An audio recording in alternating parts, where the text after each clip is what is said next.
Hey guys, welcome to another episode of Gundam Explained. Today we're going to be looking at a UC story called Cross Dimension 0079. It's something that's not, discussed too often, but you hear about it here and there, some video games mainly, and I'll get to that here in a bit. But before we get started, please subscribe. By the end of the video, if it's cool, give it a thumbs up for Sig Zeon, you know what I'm saying? And if you haven't already, be sure to enter the giveaway. There's a link in the description below. Okay, so released in Japan in 1995 was a Super Famicom game called Mobile Suit Gundam Cross Dimension 0079, and here's just a picture of the box, the cartridge, the manual, and really it was a kind of a turn-based strategy game that kind of had a unique take on the genre, but it mainly followed the events of the original Mobile Suit Gundam. But it also included another story called Prayers for the Dying, which is what introduced this new story that I guess is now just known as Cross Dimension in general. This is where we see like the Gundam Pixie, for instance. And then we even see this Gundam used in other media. In fact, we see it in GBO2, Gundam Battle Operation 2, the game, and the side story game that came out on PS3. And also the events of the story are in full in the SDG Generation Genesis game that's on Switch and PS4, another kind of turn-based strategy game, but it actually follows the story having animations, but kind of in that super deformed look. Prayers for the Dying, part 2 of the Cross Dimension game, in which is what is really Cross Dimension is used to refer to this story anyway. It takes place on October 9th, UC 0079, 5 days after the death of Garmazabi.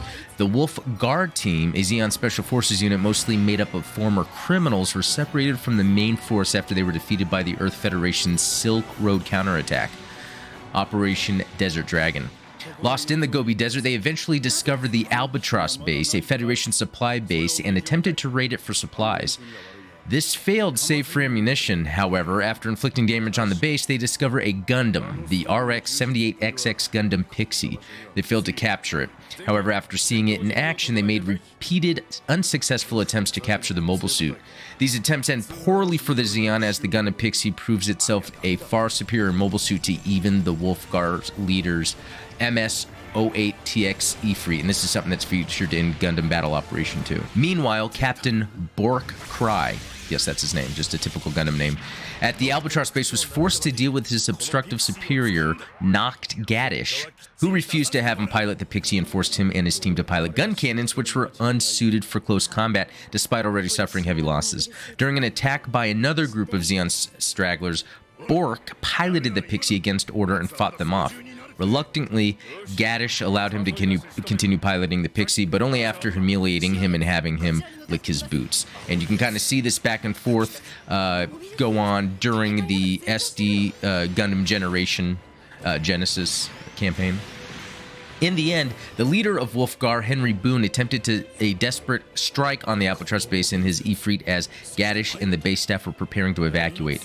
Gaddish escaped in a Medea, abandoning Bork and the Pixie. Both of Bork's wingmen were killed in the tense face-off with Henry Boone. In the game, the original game on the Super Famicom, if the player loses, they get a brief cutscene explaining that Boone went on to aid in the defense of Solomon and then disappear.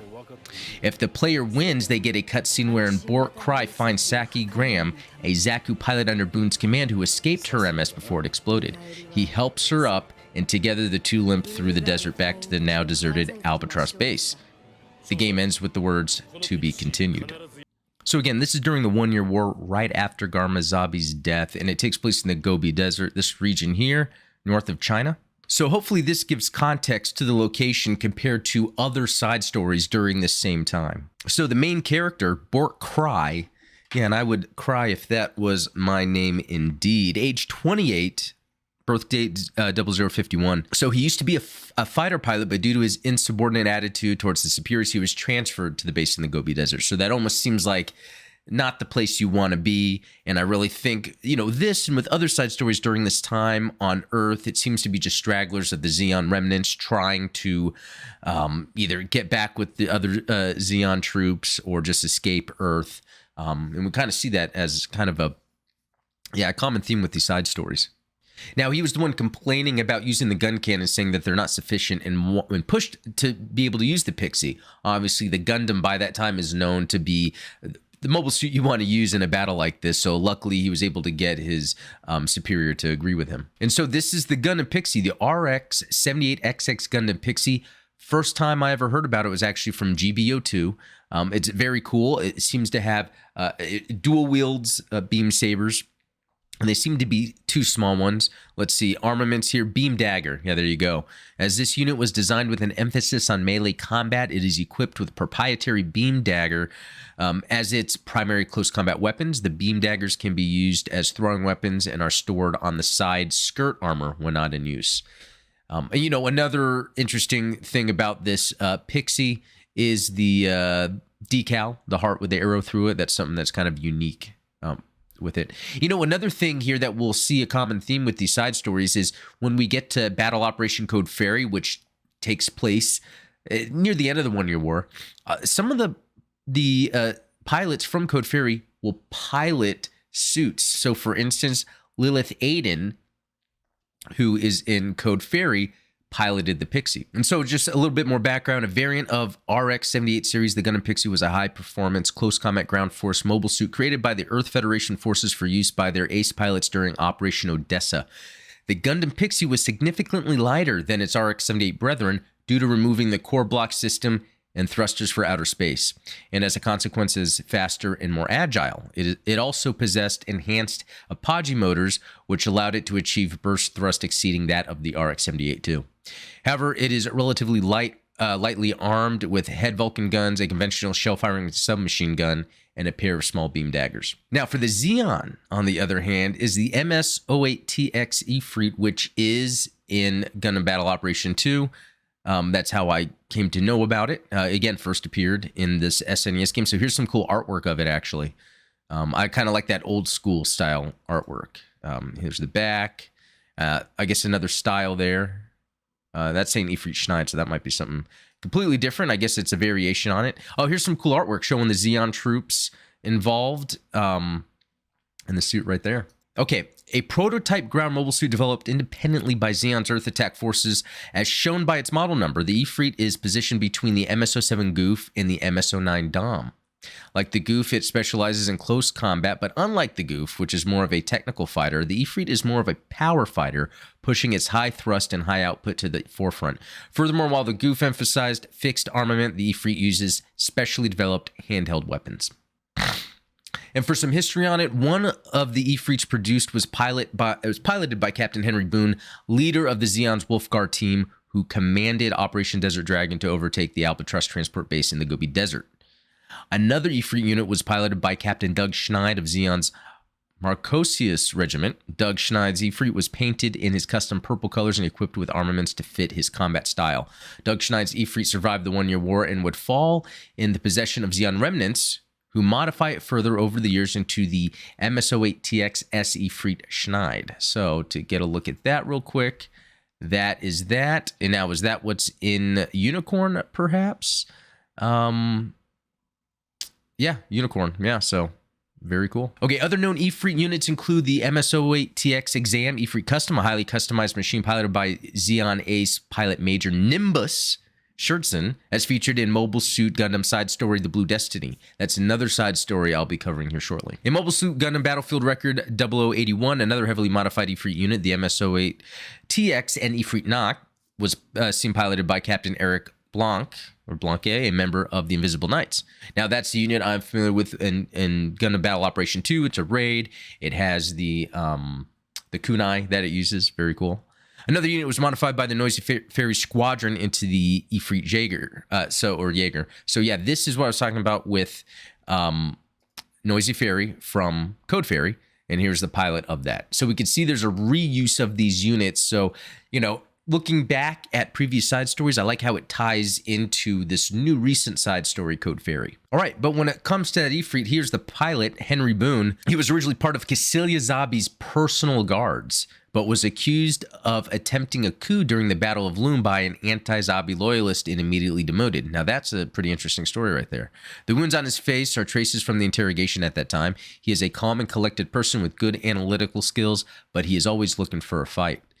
In fact, he had received an order to destroy the Earth Federation forces' new mobile suits, but he didn't inform any of his team members except Martin. As a result, he seems to have approached the enemy base under the pretense that he had gotten separated from the main force. The side stories version clearly states that this was the case, but it seems that he did not inform Martin either.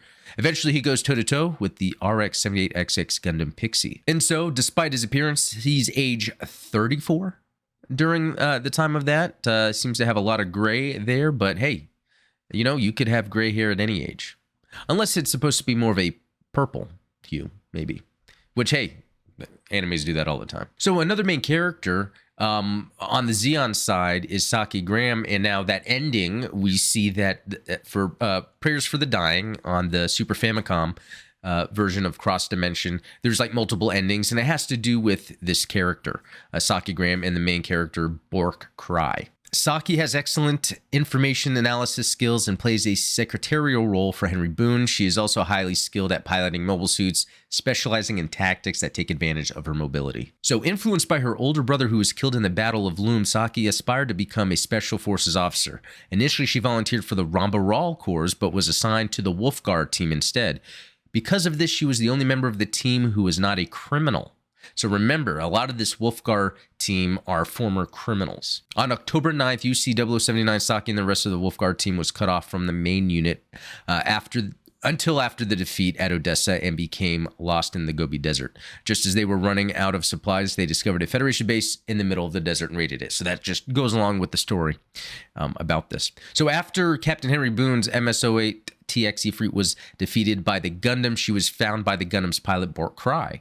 Though she refused to be captured and asked Bork to kill her, he convinced her to return to base with him and promised that he would let her go free after her wounds heal. That's pretty nice of him. In the remake of Cross Dimension 0079 and the Mobile Suit Gundam side stories, during the final battle, she snuck aboard, knocked Gaddish's Medea, and detonated a bomb, sacrificing herself in order to kill more enemies. Now, that's a very interesting turn of events, although Noct Gaddish wasn't the best guy himself, even though he was a Federation soldier. He was trying to escape and leave his comrades behind. So here's a quick look of what that original Super Famicom game looked like.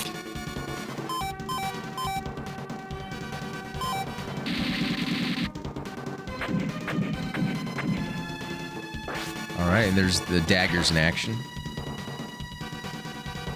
Glory to Zeon, of course, before they die.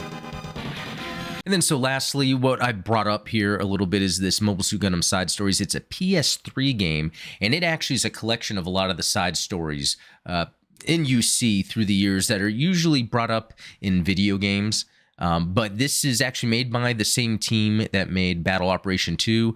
The gameplay combat's a little different, but not by much. And actually, I played it on a PS3 emulator, and this is a ton of fun. If I could get my hands on a Japanese PS3 and an import copy of this, I would totally be down for that. So yeah, very cool. Anyway, so that was a look at Cross Dimension 0079, just an interesting side story during the One-Year War near the end, where Principality of Zeon knew they were kind of at their end. You have some of these stragglers from Federation and the Principality of Zeon meeting in the middle of the Gobi Desert.